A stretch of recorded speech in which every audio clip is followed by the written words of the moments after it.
وہ ڈری سہمی دلہن بنی مراد کے کمرے میں بیٹھی تھی۔ اسے یقین نہیں آ رہا تھا کہ اس کی شادی ایسے ہوگی۔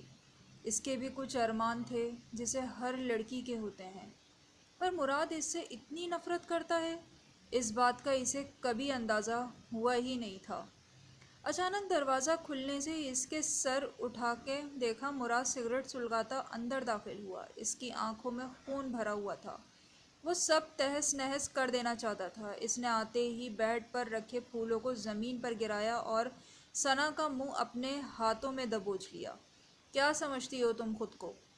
تمہیں کیا لگا اس رخصتی سے میں تمہیں بیوی کا حق دے دوں گا؟ پتہ تو مجھے شروع سے ہی تھا کہ میرا تم سے نکاح ہوا ہے، ناانصافی ہوئی ہے میرے ساتھ۔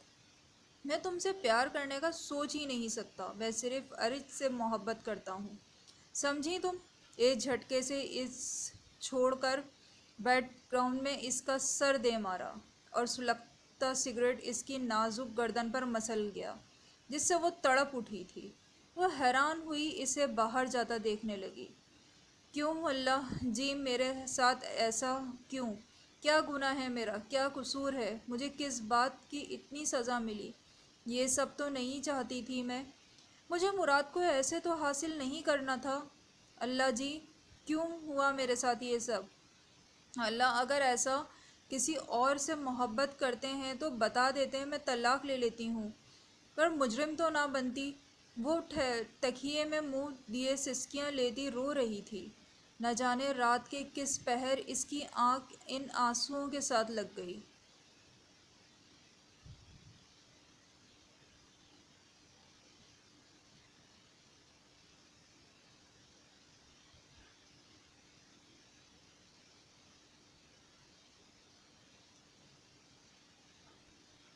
وہ گپ اندھیرے میں اکیلی صحن میں بچھے تخت پر لیٹی تھی۔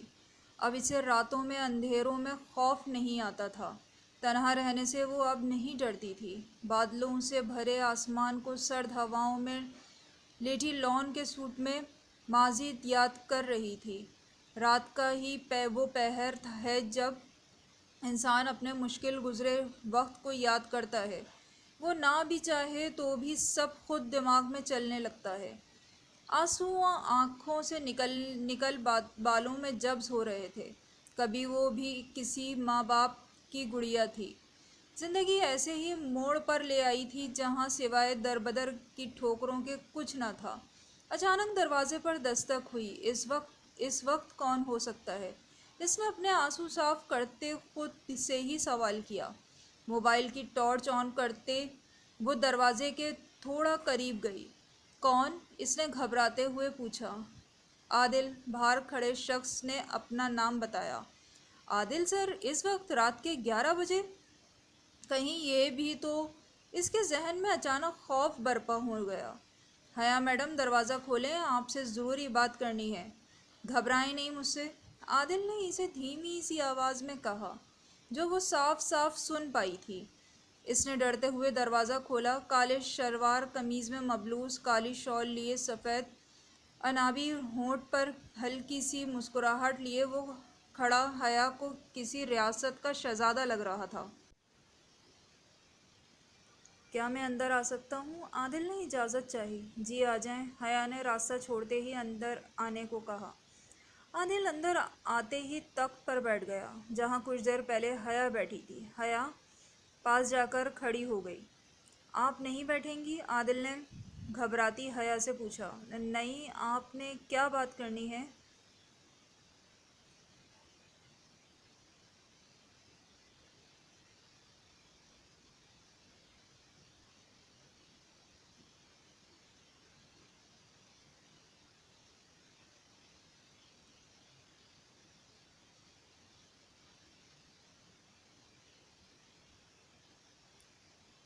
جواب دیتے اس نے عادل کو اس کا مقصد یاد دلایا۔ حیا، کیا آپ جانتی ہیں آپ کی آنکھیں 12 سال سے میں ان کی تلاش میں تھا۔ ہر رات ہر دن میں جب بھی باہر نکلتا تو دل میں خیال ہوتا کہ کاش ایک دفعہ تو یہ آنکھیں نظر آ جائیں۔ حیا، مجھے یقین نہیں آ رہا آپ میرے سامنے ہے۔ حیا کو یقین نہیں آ رہا تھا کہ کوئی اتنے سالوں سے اس کی تلاش میں ہے۔ حیا، کیا آپ مجھ سے دوستی کریں گی؟ عادل نے ہاتھ بڑھاتے ہوئے اس سے دوستی کی خواہش کی۔ حیا، انکار نہیں کیجیے گا، آپ نہیں جانتی آپ مجھے کتنی عزیز ہیں۔ عادل سر، آپ میرے بارے میں کچھ نہیں جانتے۔ آپ جیسے شخص مجھ جیسی لڑکیوں سے کیسے دوستی کر سکتے ہیں؟ میں ماضی کی ٹوٹی ہوئی لڑکی ہوں، لوگوں سے خود کو بچاتی آئی ہوں۔ میرا وجود اب مجھ سے ہی ڈرتا ہے۔ حیا رخ بدل کر اسے اپنے بارے میں بتا رہی تھی، جو اطمینان سے اسے سننے میں مگن تھا۔ حیا، میں اتنا تو جان گیا ہوں کہ آپ نے بہت مشکل وقت دیکھا ہے۔ یہ بھی جان گیا ہوں کہ آپ کے والدین کی وفات کے بعد یہ زندگی آپ کے لیے آسان نہیں رہی۔ پر میں یہ بھی جانتا ہوں کہ 12 سال سے میں آپ کی تلاش اور خواہش میں دن اور رات کاٹ رہا ہوں۔ عادل نے اس کے سامنے کھڑے ہوتے ہوئے کہا۔ حیا نے آنسوؤں سے بھرے چہرے کو اوپر کر کے دیکھا، پھر چہرہ نیچے کر لیا۔ عادل کا دل چاہا ان آنسوؤں کا نام و نشان ہی مٹا دے اور اسے گلے سے لگا کر اس سارے دکھ اس کے ہمیشہ کے لیے ختم کر دے۔ اس نے صبر سے مٹھیاں بیچھیں، وہ ایسا نہیں کر سکتا تھا۔ بے شک وہ اس سے محبت کرتا تھا، پر اسے چھونے کا حق ابھی اسے نہیں تھا۔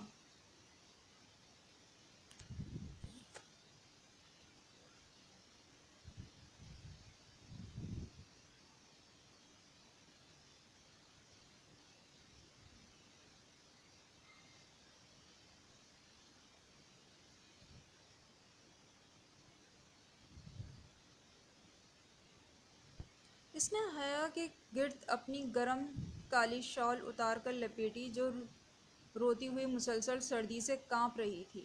حیا نے حیرانی سے اسے دیکھا۔ میں آپ کے جواب کا انتظار کروں گا، فیصلہ جو بھی ہو میرے حق میں ہونا چاہیے۔ حیا میڈم، یہ شال اگر آپ نے اتار دی تو میں سمجھوں گا آپ انکاری ہیں۔ چلتا ہوں، اپنا خیال رکھیے گا۔ عادل اسے عجیب کشمکش میں ڈال کر خود چلا گیا تھا۔ وہ وہیں تخت پر بیٹھی رونے لگی تھی، آنسو اس شال میں جبس ہو رہے تھے۔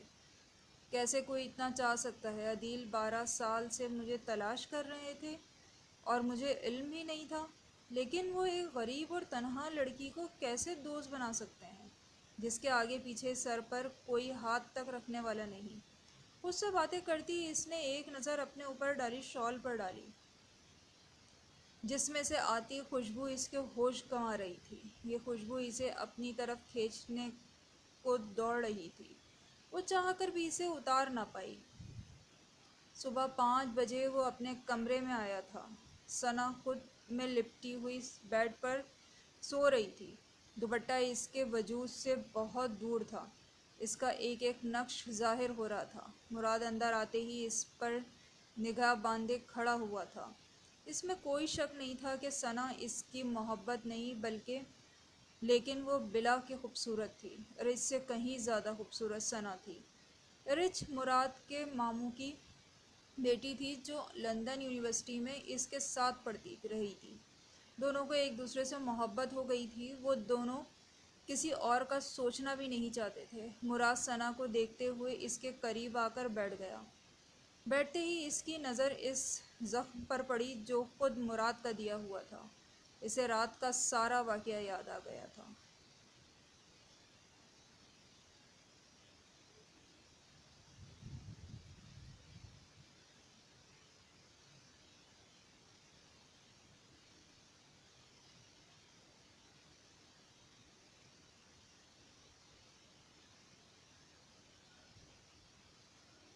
آنکھیں رات بھر جاگنے کی وجہ سے سرخ پڑ گئی تھیں۔ وہ اپنے آپ پر شرمندہ بھی تھا۔ وہیں لیٹ کر اس نے آنکھیں موند لیں۔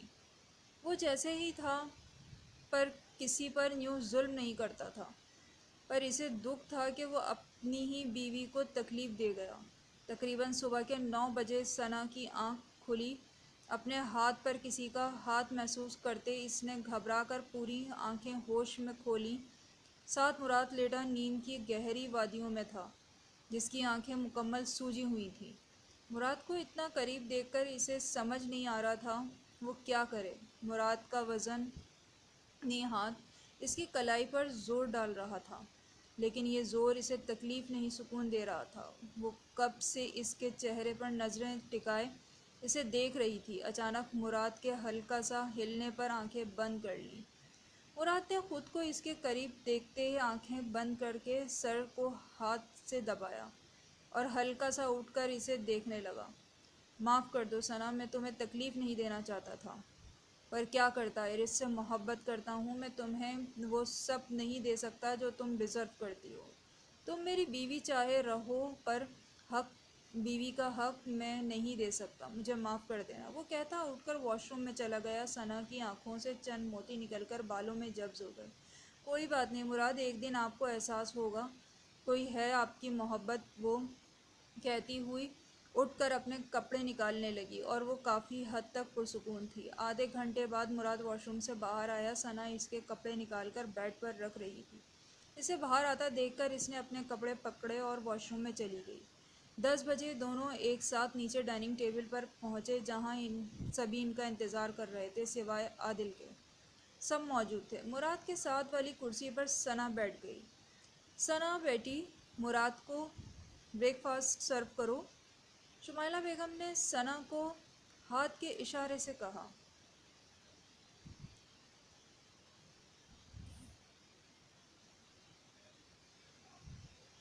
اس نے استطاعت میں سر ہلایا۔ عادل آج صبح 7 بجے ہی آفس پہنچ گیا تھا۔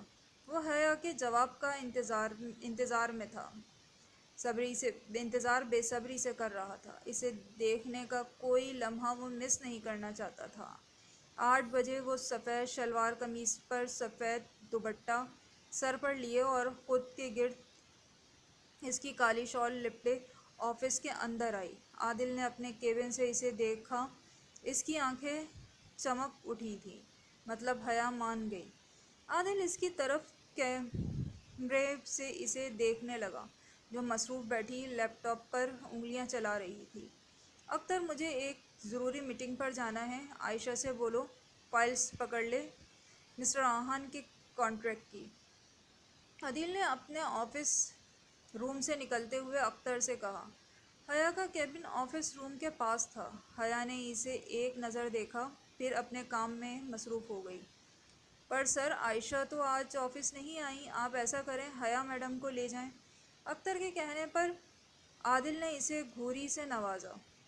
حیا نے بھی حیرانی سے ان دونوں کی طرف دیکھا۔ نہیں اختر، حیا آفس میں ہی رہیں گی تو زیادہ بہتر ہے، تم جانتے ہو وہاں عجیب و غریب لوگ ہوں گے، میں نہیں چاہتا ہماری وجہ سے لوگ کوئی انہیں غلط نظر سے دیکھے۔ عادل نے دانت پیستے ہوئے اختر کو کہا۔ حیا نے ہلکا سا مسکرا کر چہرہ نیچے کیا اور اپنا کام کرنے لگی۔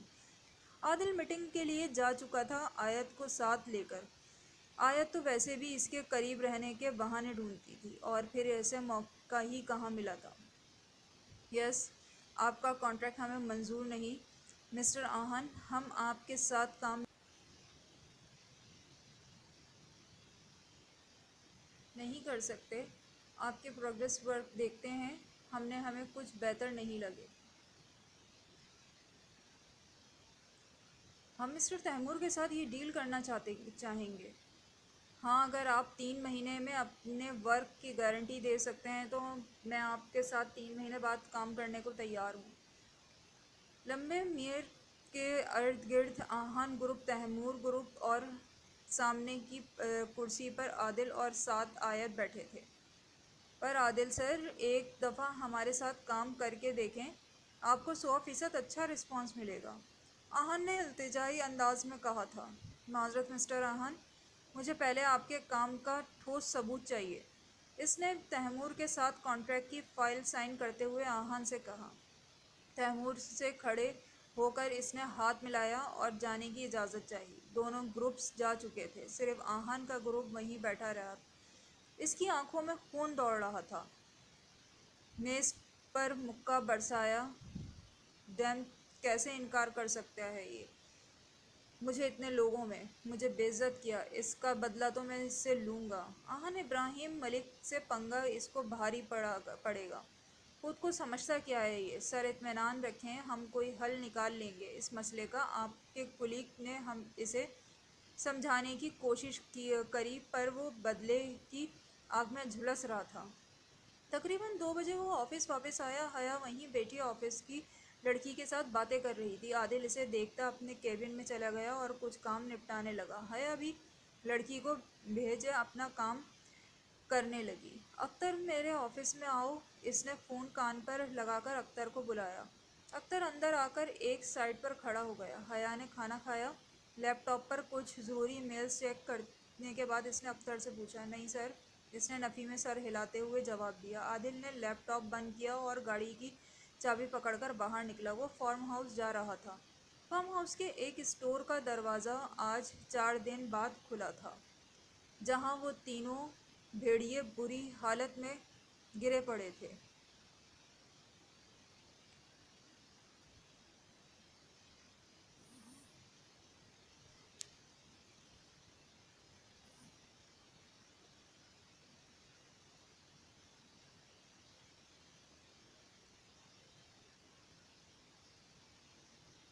عادل نے ان میں سے ایک کو پکڑا اور سیدھا کیا۔ ساتھ ہی ڈرل مشین پاس پڑی ہوئی تھی۔ ان میں سے ایک کے ہاتھ پر رکھ کر ڈرل مشین چلا دی۔ خون کے چھینٹے اس نے اپنے اوپر تک پڑے تھے۔ اس نے تینوں کے ہاتھ کو زمین سے لگا کر ایک ایک بیج ٹھوک دیا۔ یہ حیا پر گندی نظر ڈالنے کی سزا ہے جو روز تمہیں ملے گی۔ لوگ اس کی اس طرح دیں گے۔ وہ صرف میری ہے۔ اسے دیکھنے کا، چھونے کا، چاہنے کا حق صرف اور صرف میرا ہے، نہ کہ تم جیسے کتوں کا۔ ایک کو منہ سے پکڑ کر وہ بار بار کرا رہا تھا۔ اس نے ایک کمرے میں نہا کر کپڑے تبدیل کیے اور واپس آفس کی طرف نکل گیا۔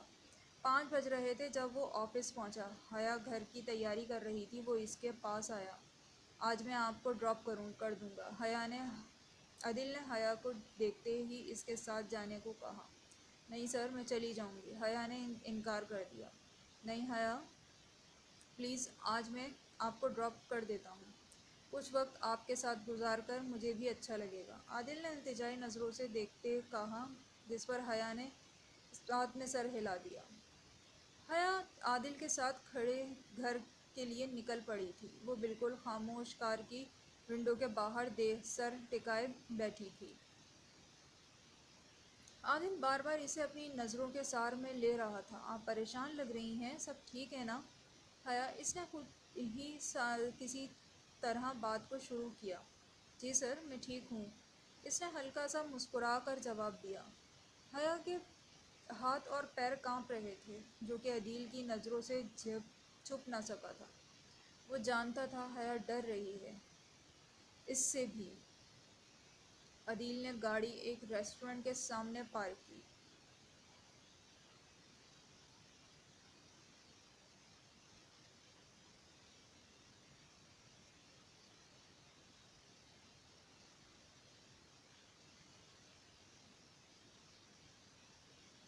یہ ہم کہاں آ گئے سر؟ حیا نے گھبراتے ہوئے عادل سے پوچھا۔ اس نے حیا کی طرف سے دروازہ کھولتے اسے باہر آنے کو کہا۔ حیا گاڑی سے اتر کر کھڑی ہو گئی، اور ایک بڑا سا ریسٹورنٹ تھا جہاں کا خیال حیا زندگی میں کبھی نہیں کر سکتی تھی۔ عادل نے ہلکا سا اس کے ہاتھ تھاما۔ حیا نے آنکھیں بڑی کر کے اسے دیکھا۔ عادل نے ہلکی سی مسکراہٹ دی اور اپنے ساتھ اندر لے گیا۔ وہاں انٹریس کے بالکل سامنے ایک بہت پیارا شیشہ کا ٹیبل تھا، جس کے ارد گرد دو کرسیاں تھیں۔ ٹیبل کے اوپر گلاب کی پتیاں بکھری ہوئی تھیں اور اس کے اوپر ایک بہت پیارا گلدستہ پڑا ہوا تھا۔ عادل نے ایک کرسی کھینچ کر حیا کو کندھوں سے پکڑ کر وہاں بٹھایا اور خود سامنے والی کرسی پر بیٹھ گیا۔ اب وہ حیا نے عادل کی رات والی شال لپٹی ہوئی تھی۔ وہ ایک بچے کی طرح اس میں چھپی ہوئی تھی۔ عادل کو ایسی ہی تو لڑکی چاہیے تھی جو اسے بغیر سوال کیے اس کی مرضی کے رنگ میں رنگ جائے۔ حیا ایک بااخلاق اور دین سے تعلق رکھنے والی سلجھی ہوئی لڑکی تھی۔ عادل اسے کب سے اپنی نظروں کے سار میں لیے ہوا تھا، اپنی شال میں۔ اسے وہ تمام لڑکیوں سے بہت زیادہ خوبصورت لگ رہی تھی۔ سر، آپ کا آرڈر، ویٹر نے آ کر آرڈر دینے کے لیے اسے ہوش دلایا۔ یہ سب چیزیں عادل پہلے ہی بک کر چکا تھا۔ عادل سر یہ سب کیا ہے؟ پلیز مجھے یہ سب پسند نہیں ہے، مجھے گھر جانا ہے، آپ پلیز مجھے گھر چھوڑ دیں۔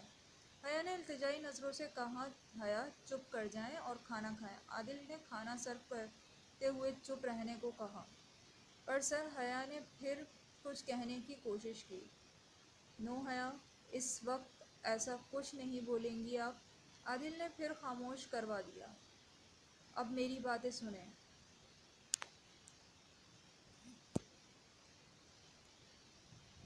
عادل نے اسے اپنی طرف متوجہ کیا جو لوگوں کی نظروں سے ڈر سہمی رہی تھی۔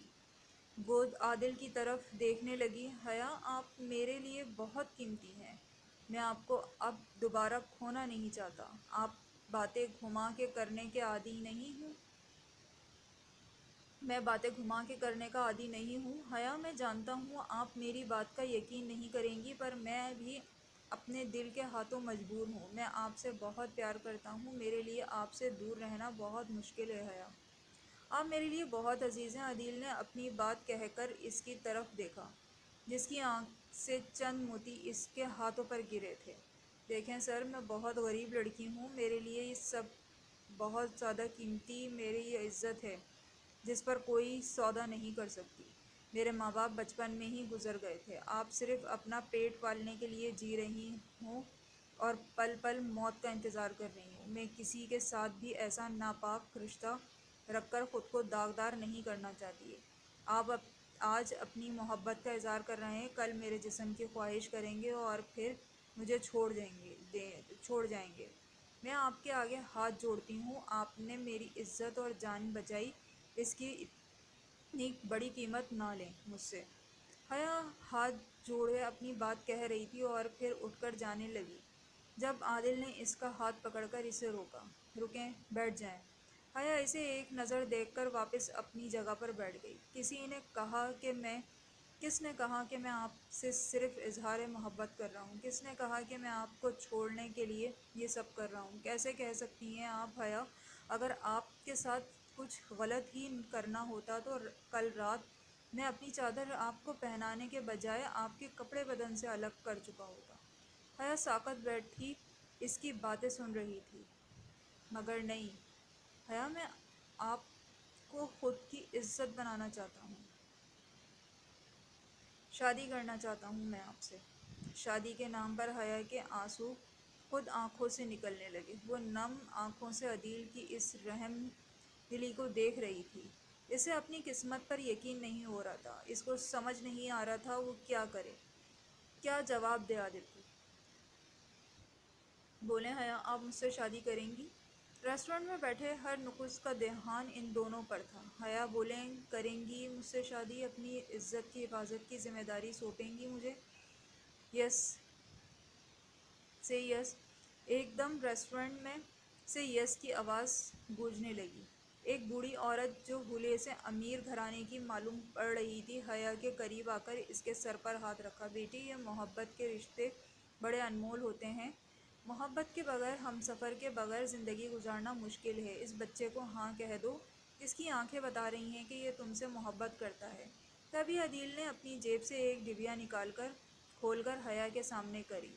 اس میں سے ایک نفیس ہیرے کی انگوٹھی تھی، جسے ہاتھ میں پکڑ کر عادل نے حیا کو دیکھا۔ حیا نے ایک نظر اس بوڑھی عورت کو دیکھا، پھر عادل کو، جو ویسے انگوٹھی سامنے کی اس کے ہاتھ کے انتظار تھا۔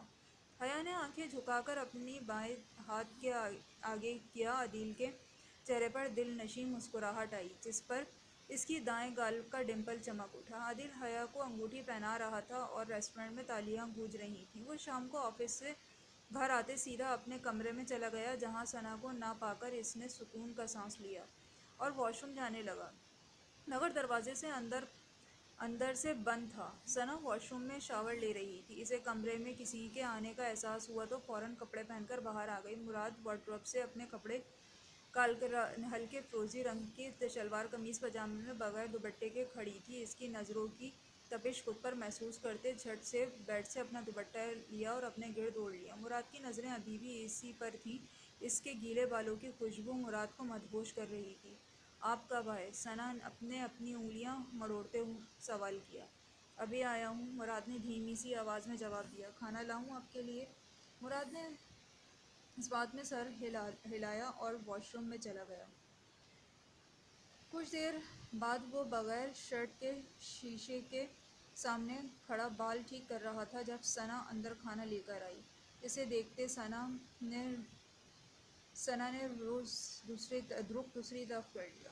کیا لڑکی میرے ہی کمرے میں مجھے پرائیویسی نہیں مل سکتی؟ شرٹ پہنتے مراد نے ثنا سے کہا۔ آپ شاید بھول رہے ہیں مراد، یہ کمرہ آپ میرا بھی ہے۔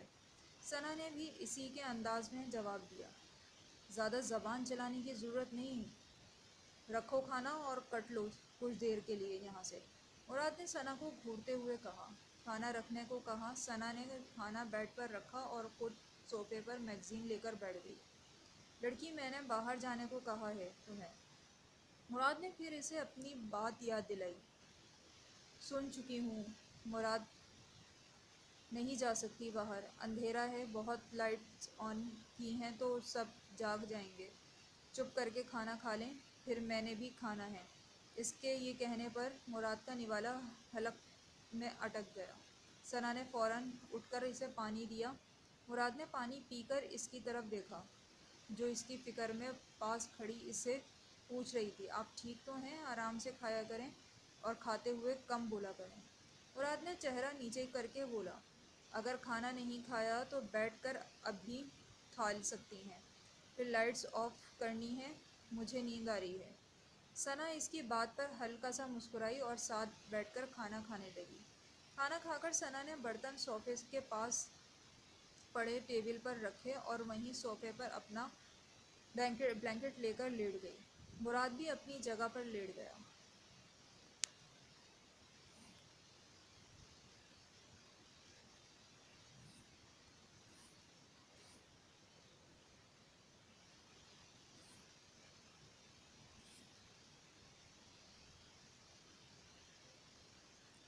چاند کی روشنی اس اندھیرے کمرے میں ثنا کے چہرے کو روشن کر رہی تھی۔ سرد ہوا کی ٹھنڈی لہر کمرے کو مزید سرد کر رہی تھی۔ ان دونوں کو یہ ہوا بہت پسند تھی۔ مراد ابھی تک جاگ رہا تھا جبکہ ثنا سو چکی تھی۔ مراد نے صوفے کی سائڈ کروٹ لی جہاں ثنا ہر چیز سے بیگانی نیند کی وادیوں میں تھی۔ مراد کی نظریں اس کے چہرے کو حصار میں لے گئیں۔ وہ کافی دیر تک لیٹے اسے دیکھتا رہا جو کہ صوفے سے نیچے گرنے پر تھی۔ اچانک ثنا کے اوپر کوئی چیز آ کے گری۔ اس کی آنکھیں اچانک کھلیں۔ مراد نے اسے اٹھتے دیکھا تو اپنی آنکھیں بند کر لیں۔ ثنا کو اپنی گردن پر کوئی چیز رینگتی محسوس ہوئی۔ اس نے ڈر کے مارے اٹھ کر اپنے کپڑے جھاڑنا شروع کر دیے۔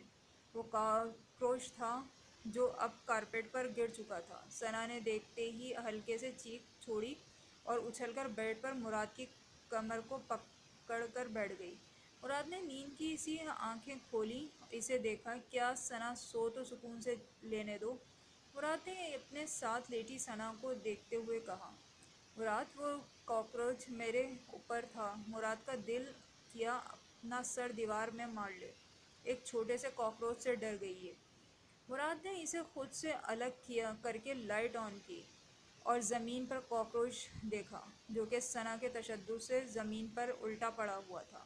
مراد نے اسے بال سے پکڑا اور ثنا کے سامنے کر دیا۔ ثنا نے تکیہ آگے کر کے چیخ ماری، نہیں مراد پلیز اسے دور کریں، اسے مجھے بہت ڈر لگتا ہے اس سے۔ مراد اس کے خوف سے سرخ ہوتے چہرے کو دیکھتے اپنی ہنسی روک نہ پایا۔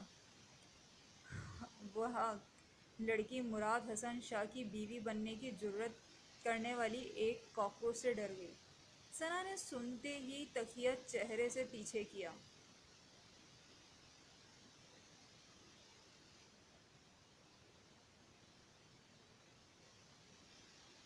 اس کے چہرے سے ہر قسم کے اثرات اڑ گئے۔ اس نے ہلکی سی مسکراہٹ دی۔ مراد کو ایک دم سے جھٹکا لگا۔ وہ اپنی ہی بات پر افسوس کرنے لگا۔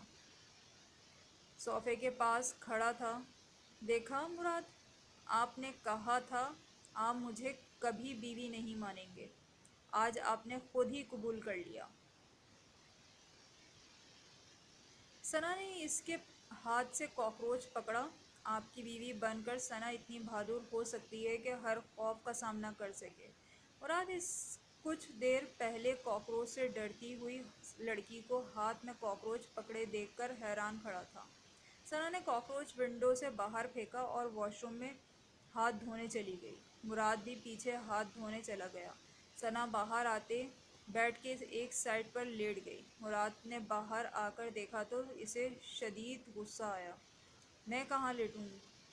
چلو صوفے پر نکلو۔ مراد نے گھور کر الفاظ پیش کیے۔ نہیں مراد، اب جب آپ نے مجھے بیوی مان ہی لیا ہے تو اتنا تو حق بنتا ہے کہ میں آپ کے ساتھ ایک ہی بیڈ پر سوؤں گی۔ ثنا نے مصری سی مسکراہٹ چہرے پر لاتے ہوئے انکار کیا۔ مراد اپنی یہ غلطی پر ماتم کرتا بیڈ کے دوسری سائڈ پر لیٹ گیا۔ عادل نے اسے گھر ڈراپ کیا تھا اور ساتھ یہ بھی کہا تھا کہ کل تیار رہے، کل وہ دونوں شادی کر لیں گے۔ حیا کے دل میں آج کسی قسم کا دکھ نہیں تھا۔ وہ پرسکون اپنے گھر نماز پہ بیٹھی اللہ کا شکر ادا کر رہی تھی، اس نعمت پر جو عادل کے روپ میں اسے ملی تھی۔ قسمت کبھی بھی غلط نہیں ہوتی، اصل میں جو ایسا سوچتے ہیں وہ غلط ہوتے ہیں۔ ہم بہت کچھ کھو کر ہی بہت کچھ حاصل کرتے ہیں۔ ہمارے لیے ہر چیز ایک وقت پر اللہ مقرر کرتا ہے۔ وہ دلوں کو توڑ کر جوڑنے کی طاقت بھی رکھتا ہے، بس تھوڑا سا یقین رکھنا اس پر ضروری ہوتا ہے۔ وہ کبھی اپنے بندوں کو اکیلا تنہا نہیں چھوڑتا۔ کہانی آپ جاری ہے۔ کہانی کیسی لگی آپ کو؟ آپ ضرور اپنی رائے سے آگاہ کیجیے گا۔ ویڈیو کو شیئر کریں، لائک ضرور کریں، اس سے ہماری حوصلہ افزائی ہوتی ہے، اور چینل